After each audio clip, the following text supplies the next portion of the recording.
And we're live, Josh. It's Awesome. just like full of love, man, to have you here. You are just more than inspiration. I think you have created a new way of doing business. The BAMF growth habit, the group that you created, it's just like amazing. And every time you've been surprising me, and really, it's amazing pleasure to have you here, man. Well, thank you so much for having me. I love everything that you're doing, obviously, with your group, as well as Find That Lead. And I've been following you guys for maybe a year now, right? So it's been a while, and it's cool. There's been a lot of things that happened. You even got married in that time. So, Yes, it's been a roller coaster of my personal life, man. It's funny how uh, you've been growing, man. It's and you just were showing me the office, and it's like, whoa, that's like you were working for another company, and it's just such a short time. How long it took you, how you did it, and what was your morning routine to achieve what you where you are until now for the last year? I think people don't understand how important a morning routine is. And I'll start with there because people think my morning routine's crazy. I'll give you an example. So I wake up usually between like 4 and 5:30 every morning. And then I usually go to the gym, or if I'm in this case, I've been doing a lot of running, so trying to do more marathons. So I can't train every day, otherwise it's a little too hard on your body. So I'll go straight to work and I'll have a coffee, put my MCT oil in there. I go through the whole routine, right? I even do superfoods, which is like tons of vegetables and powder, and just put it in a drink. Everything from BCA, so keep myself super, super healthy. And then I always start my day with writing. So I get most of my writing done between early in the morning, like 5 to 9 o'clock. And that way it's peacetime. Nobody's in the office yet. I can get all of it done. And then when they come in, I can concentrate more on the sales stuff. Because in order to write, you need like big chunks of time, right? You need like solid hour of just pure silence. And if you don't have it, it makes it very difficult. But yeah, I think one of the things you also asked, which was really funny, is how we were able to grow. I think what a lot of people don't see is we took a lot of risks, to say the least. Like some of them were a bit crazy. So when we got our first office, we couldn't even afford it really.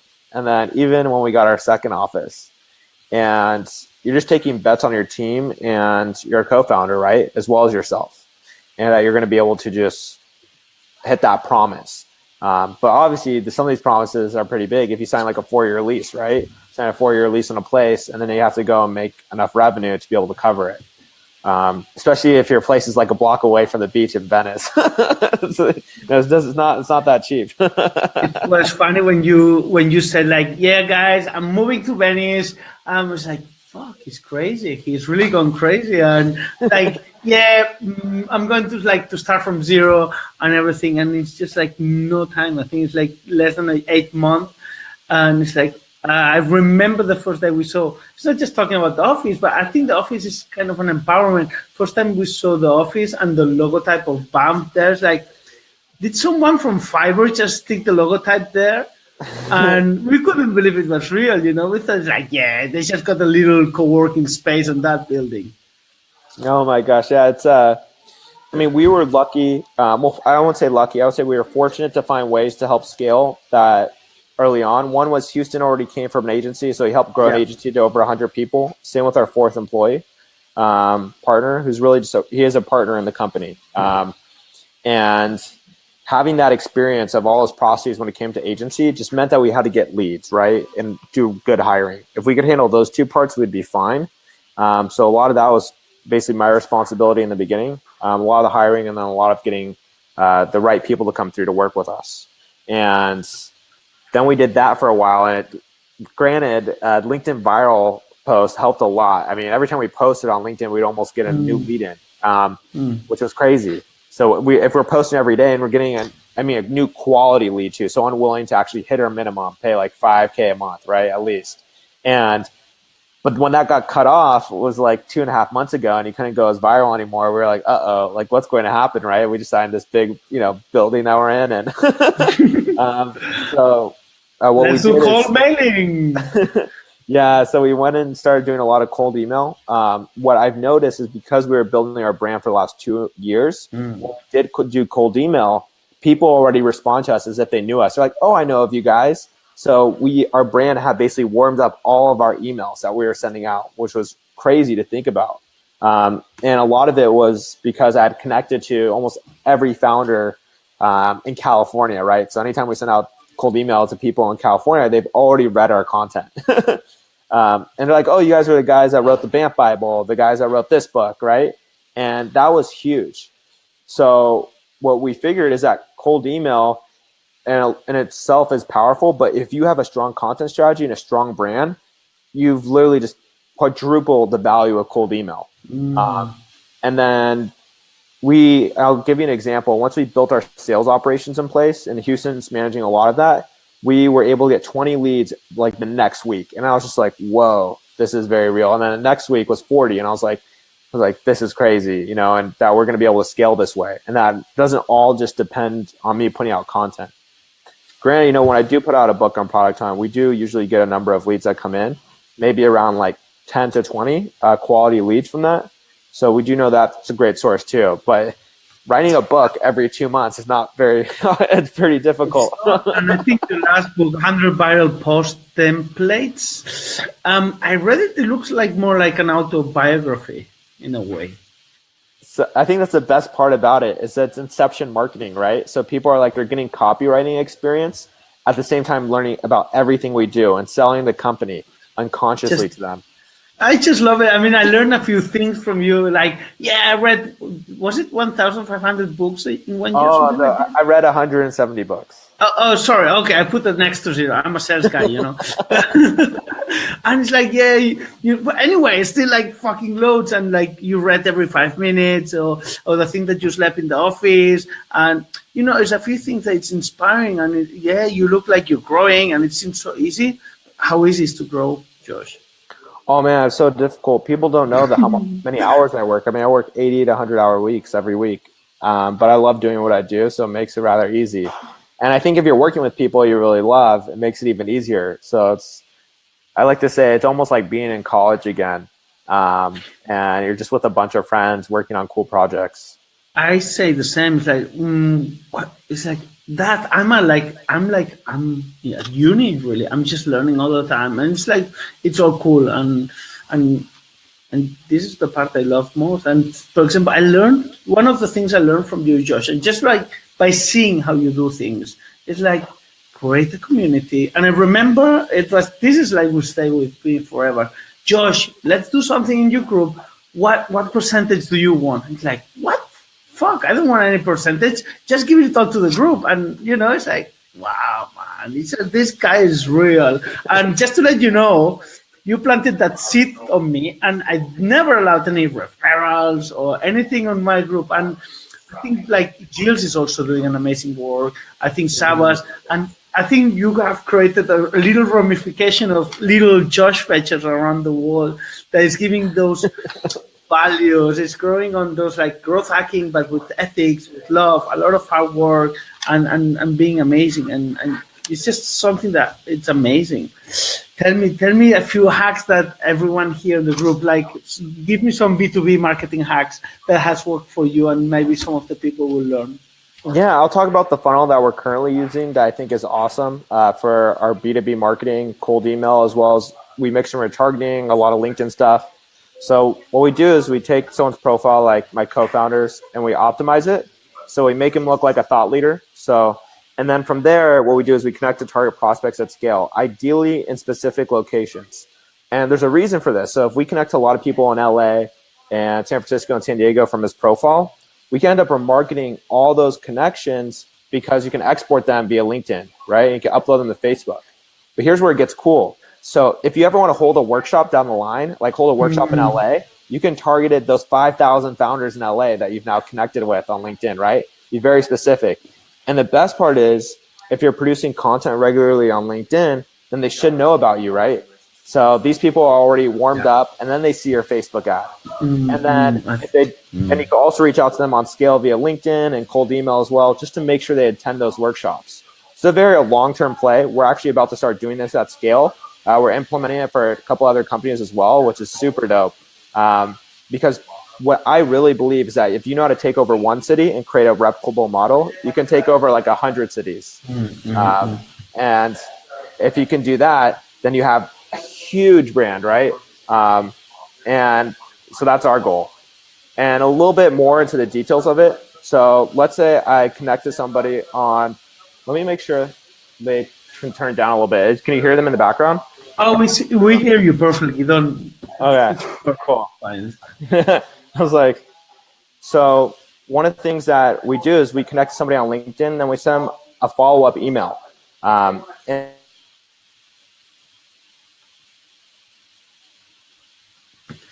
It got cut out now. If you can reload again, I think we lost Josh.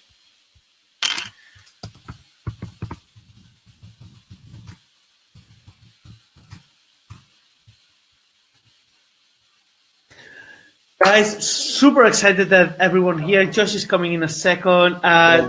He started. Okay, let's go. Let's go back. Thank you, Josh. I got you. Awesome. So We were on the LinkedIn. We were on the Meetup. Oh, by the way, one question is: are you once you go so specific locally? Do you do a Meetup, or how do you send an email, or how do you like approach everyone locally? Yeah, so if you're selling like a retainer service, then obviously it's going to be it's going to be a lot more specific. Maybe you only need 10 really quality people to show up to your workshop, right? Mm-hmm. If you're selling a software that's priced a little, maybe around, the $50 to $100 range, or maybe $50 to $400 a month range, then what you want to do is go for a little bit more wide scale. So you're talking about trying to get 100 people to your events, all paying maybe at least $10 to $15. And that's what you're aiming for.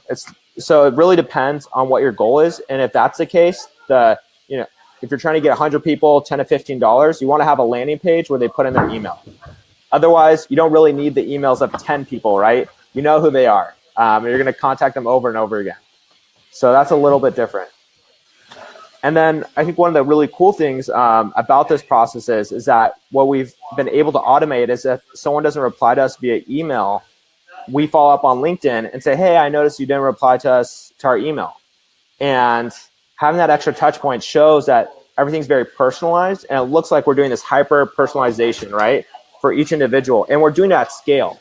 So we're using a system of VAs as well as internal software, such as the LinkedIn Auto Connector tool I have, as well as using DuckSoup and Linked Helper to pull all of this together. We're even using Mailshake along with Find That Lead. So everything. So it's 5 tools total. Yeah. I love the fact, and sometimes I say the power to people. It's like, guys, use Fiverr, use VAs, use Upwork, have a team, an amazing team of people ready for you for very specific. Josh, if you can pull the volume down a little bit. Oh, something is. Can you hear me? I can hear you. Okay, wonderful. Now, and where I say, how important is BAs for you? Because a few weeks ago you launched, you give a gift of guys from BAs document. How much do you use them, and what is the best way of using BAs for specific jobs? Oh man, I use VAs all the time. So anybody that gets access to my Facebook group, they're actually vetted by a VA, not me. I don't handle that. Whenever I need to remove people at my Facebook group at scale, they do that as well. In terms of bucketing certain emails I have in my Gmail into certain labels, they do that as well. So things are priority, they go put it in the priority label, right? And that's mostly in terms of leads and opportunities. They don't touch anything else. So if there's like a lot of communication with me and like a friend, or they don't touch those things, but just in terms of leads and other opportunities, maybe speaking, events, etc., right? And then another thing that I have been doing is also if I want to auto-connect to people at scale. I don't do this as much anymore, but a lot of people may need to do that to really increase their presence on LinkedIn, is you also have them handle that part for you. If you give them certain search segments within Sales Navigator and say, these are the different types of people I want to connect with, go and do this at these intervals, and make sure to retract requests every time you have 1,600 pending requests. So that way you don't get caught by LinkedIn. Not a lot of people actually know that, though. It's sort of a super secret that most people get banned on LinkedIn because they have over 2,000 pending requests sent out. And as long as you keep the number below 1,600, you don't get banned. They just have to go and retract them every time they go up. No one knows that. I don't know why no one knows that. You know, we did. It's funny because we did a script to descend those the invitation we send. You can do a small script to take them out automatically. That's awesome. Yeah, exactly. So you guys are already doing it. You know what's up. Well, you know what happened to me? LinkedIn doesn't like me to be on LinkedIn. I don't know why, seriously. Well, I like them. I love them. And I think they're doing an amazing job. But let's change subject on LinkedIn. One question. You're a growth hacker. Intuition or data? So intuition or data? I think you need both. So the big gains are always going to be through intuition for the most part. So if you're trying to, let's say if your traction channel gets shut down, you have to test out something else, that's going to take intuition, especially if you're on a short timeline and you can't look at all the data. So a lot of data will just give you marginal gains and say, here's a 20% increase. But if you are really trying to hit bigger numbers, you then have to rely a lot on intuition, especially if you don't have that team around you, right? That could do all that tracking that you need and dive into the data. And most of us don't have that team unless we're working for 50, 100-person companies, right? So in the beginning days, there's so much intuition involved. And a lot of it is just self-awareness, right? Understanding yourself, understanding psychology, so you can be able to take the right steps. Facebook or LinkedIn? Oh, Facebook, of course. Quora. So I think they all play into each other. It's an ecosystem of content. So if I post something on Quora that does really well, and I post something on Quora this morning and then reposted it on LinkedIn. So it helps speed up their channels. Not a lot of people see that. So I get a lot of creativity from Quora because it asks me those questions that sort of prompt your thinking, right? And then you can use those answers and it's placed on Facebook, whatever it may be. The reason I like Facebook is the groups feature is awesome. There's nothing that can replace groups by far. Facebook groups are so invaluable and not a lot of people know. So an example, when I was trying to launch BAMF Media, we didn't have any money, so I had to basically bootstrap a mini startup, which was a membership community. And I sold 15 slots to the community at $1,500 a month. And all of a sudden, we had money to bootstrap BAMF Media. We went from 0 MRR to over 20K MRR overnight, right? Just pretty incredible. And it was literally over the span of 2 weeks too. And all of a sudden we're like, okay, we can do this. And that was purely through the group and my Facebook profile. And I tried to do the same thing on LinkedIn and say, hey, comment on this post and I'll send you a proposal. I didn't make any sales from that. But I made all the sales from Facebook. So that was a big aha moment for me. And part of it is that leadership credibility, right? When you're the head of a group, that perception that you have authority is huge for selling. And on LinkedIn, you don't really have that.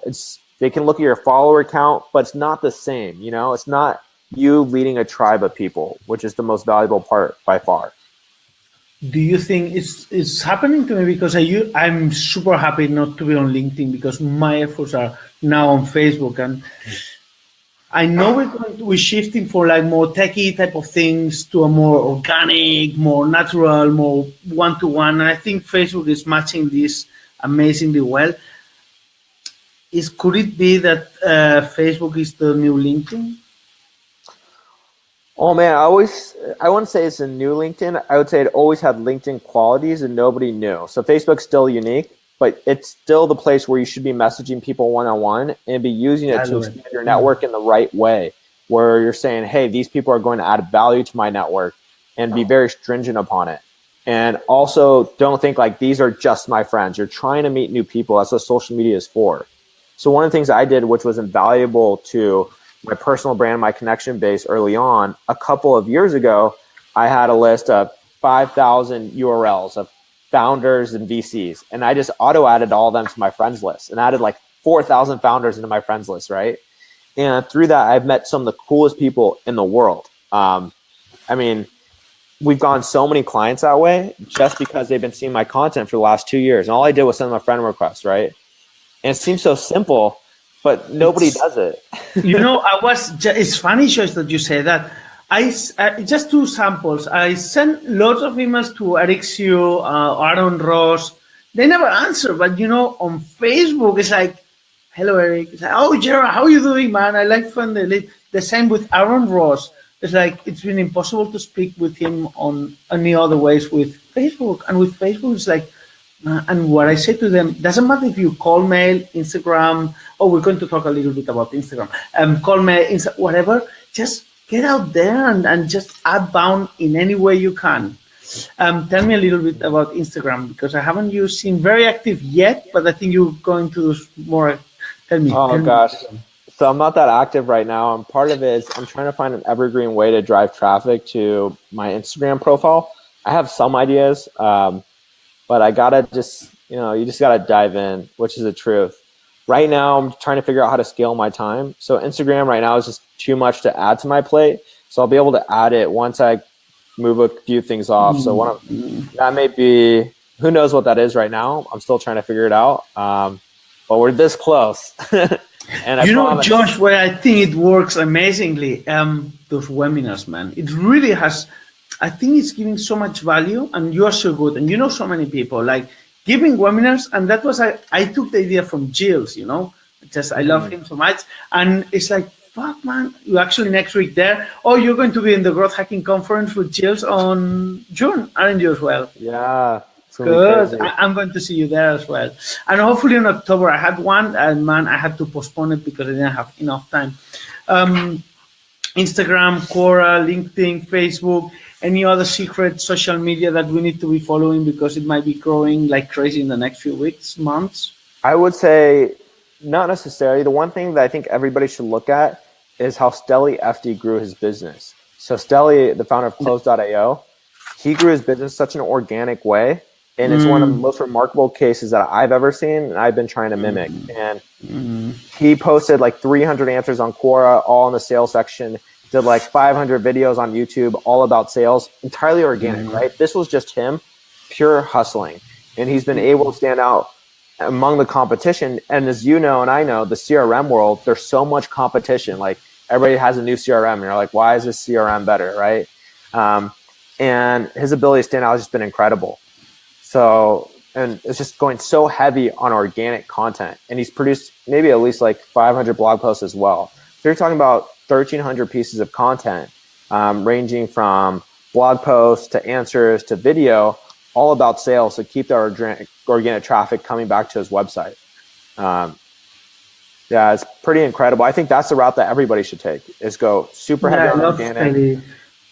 Yeah. I think he was one of the first guys as a sales guy. He's also a great guy. He's been fighting his way. I think Sebas is going to go the same way as Stelly will go on the next 1 or 2 years. I think he's moved. I think he's matching he's ticking all the boxes to be, he's successful already, but even more to another level.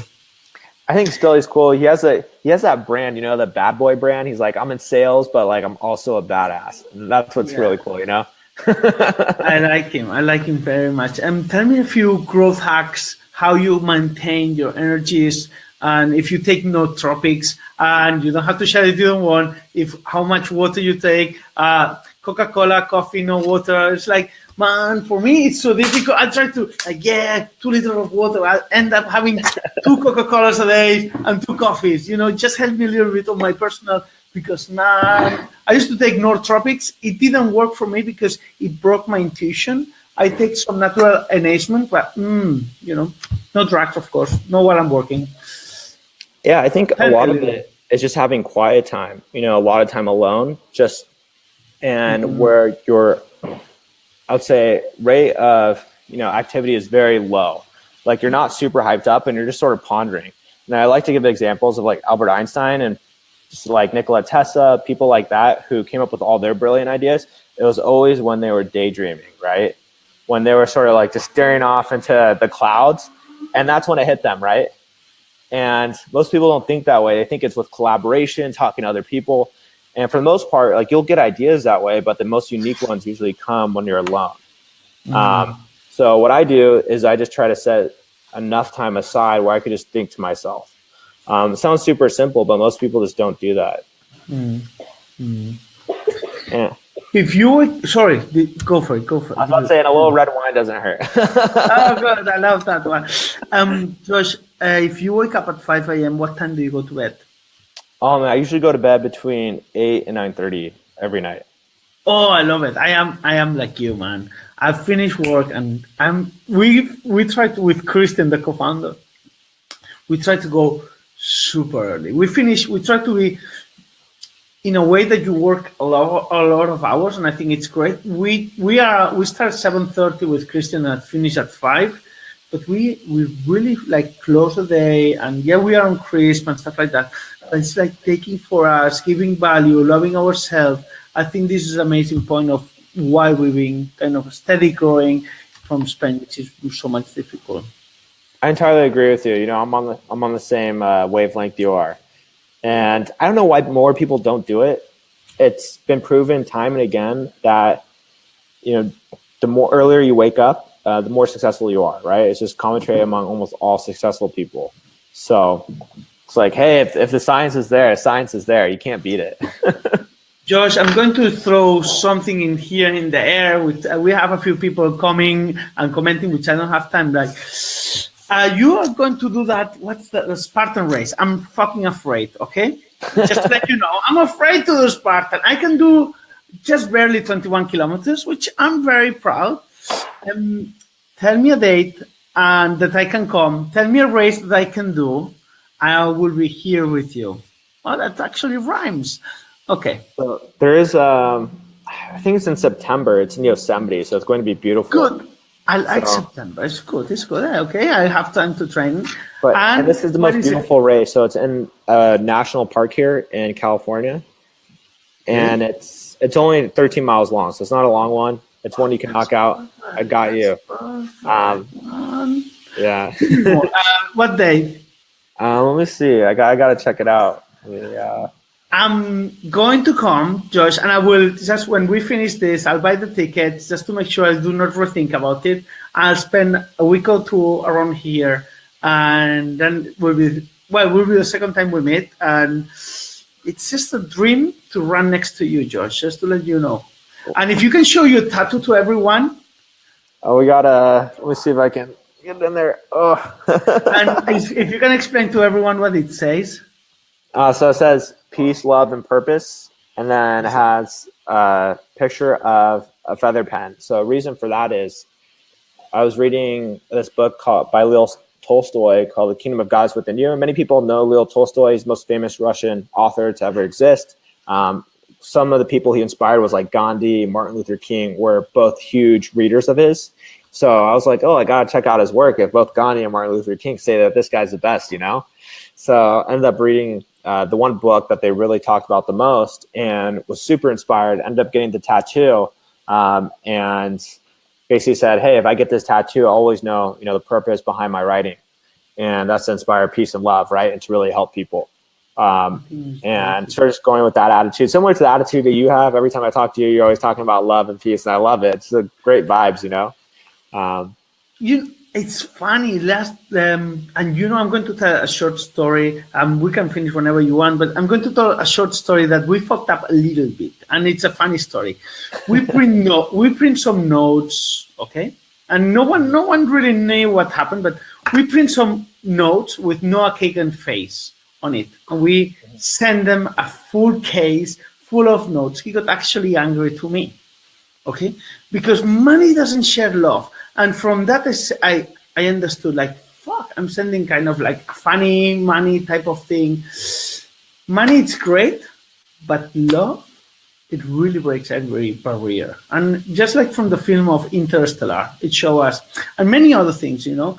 Mm-hmm. And I would recommend to everyone, and I think you're doing it so well, like purpose and love and peace. It's just like, you can do anything you want. It's just like, it's basics. You don't need, it's just amazing, Josh. And you are, seriously, man. And from the real love, you're doing such a good job. You're such an inspiration, at least for me. And I think many people also as well. Man, I don't know if you have anything else to share or you want to say. You're going hot now. Yeah, you know, one of the things that I always try to give people, some of the best advice I ever got was from James Altucher. I don't agree with everything he says, but there's this one piece that helped me tremendously, is that whatever you invest in, make sure it's compoundable and transferable. So that's the reason I started a Facebook group, because I knew if I moved companies, the Facebook group would always be there, right? So it's transferable. And I knew that if I kept investing in it, more people would come. So there's a compound effect. And that's why I started the Facebook group, because I read one of his posts. And what I do with my writing is going to be here for the next 70 years. It's going to transfer through 70 years of my life. It's going to compound over 70 years. If I invest today in writing, I get 70 years of benefit, right? If I live to, maybe a little over 100. Yes, hopefully we will, man. We should be over 100. So do you actually do cold calling as well? Sorry to interrupt. Oh, we don't do any cold calling. I mean, sometimes I do. If we have an inbound prospect and they're not replying to me, I'll just pick up the phone and call them. So I think you can't be afraid to call people. One of the first jobs I ever had, well, it's funny, it's like I was the founder of my own company and I ended up failing, but I had to cold call lots of people.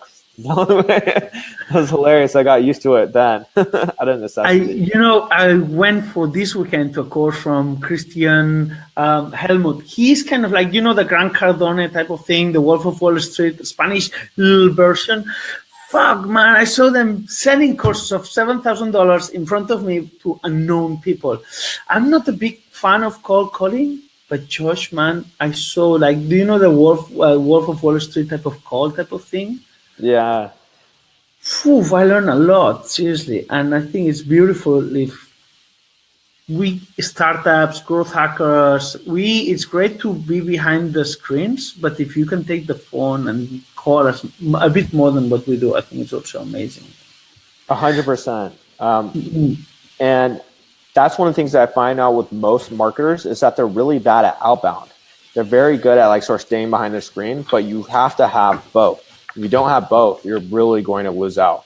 And it's a shame. I wish more people knew that. I think every day you should reach out to 10 people you don't know that could offer value to your life, right? At least. I probably reach out to way more than that. But I mean, at least 10. If you're not doing that, then you're really not trying to level up.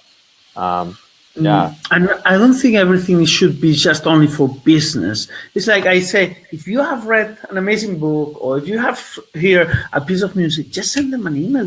That's why you're connected with them, because people up there feel lonely. And I think I love the book from Tim Ferriss. I have approached him a few times. He never gave me feedback, but who the fuck knows, I have a dream lining that says to have breakfast with him in the next 3 months. I don't know if I'm going to make it.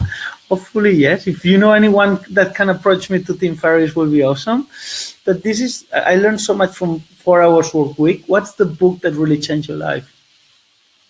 Oh, so there's this book called The Organized Mind. So there's a lot of books, but The Organized Mind, and it teaches you how to become creative. So people ask me, how do you come up with all these different guides and growth hacks? It's because I read this book. And I got recommended to me by the smartest person I knew at the time. And I asked him, I was like, how are you so smart? He's like, read this book and you'll figure out. And I was like, what does that even mean? But I decided to read the book, and it talks about how you not externalizing what you know makes you less creative. That we can only store so much information up here. So we have to put it out to the world in order to have more creative space, right? The faster you externalize, the faster you become creative. I love that fact. Does it mean and you do it a lot, the more you give to the group? Because I remember first time, and sorry to go back on the past, but I remember the first time you came out with those, I think it was 30 files of just growth hacks. I was like, what the fuck, man? He's giving all his knowledge. I mean, what's that? Is it part of this? Did you read it before or you read it after? I read it way before. So I read it before I even moved to San Francisco. And yeah, I would say, but it's stuck with me ever since. It's helped me out a lot of my jobs, just trying to organize everything, just so it's not up in here, right? Put it into folders, Google Drive, Dropbox. The less that's up here, the more creative you are. I really believe it. I love it, Josh. I love it. Thank you very much for sharing. I love the building. I love your techniques. I love, it's that hack. I love that peace, love, and purpose is really shining and making the BAMF going to the next level. And I love that you are my God, and I love to be part of your learnings. And thank you, man. Really from the top. Thank you. Well, thank you, man. I appreciate all the love. And of course, everybody in your community, I know they're learning a ton from you. So you're providing tons of value as well. And that's, why we're here. So excited about it. Okay, thank you to everyone. We're going to disconnect. If you have any questions, please go to George. Also, I will post to go to go to Product Hunt and upload viral or give some love to viral post templates. Just said to me, don't share anything. Just do everything. Just go to Quora and check for Josh. Go to Facebook and check for Josh. Go to LinkedIn and check for Josh. I think he's just amazing. I learned so much from him that you can learn tons of him. Thank you very much for everyone. Have an amazing day. Give it all love and peace. Bye-bye. Okay.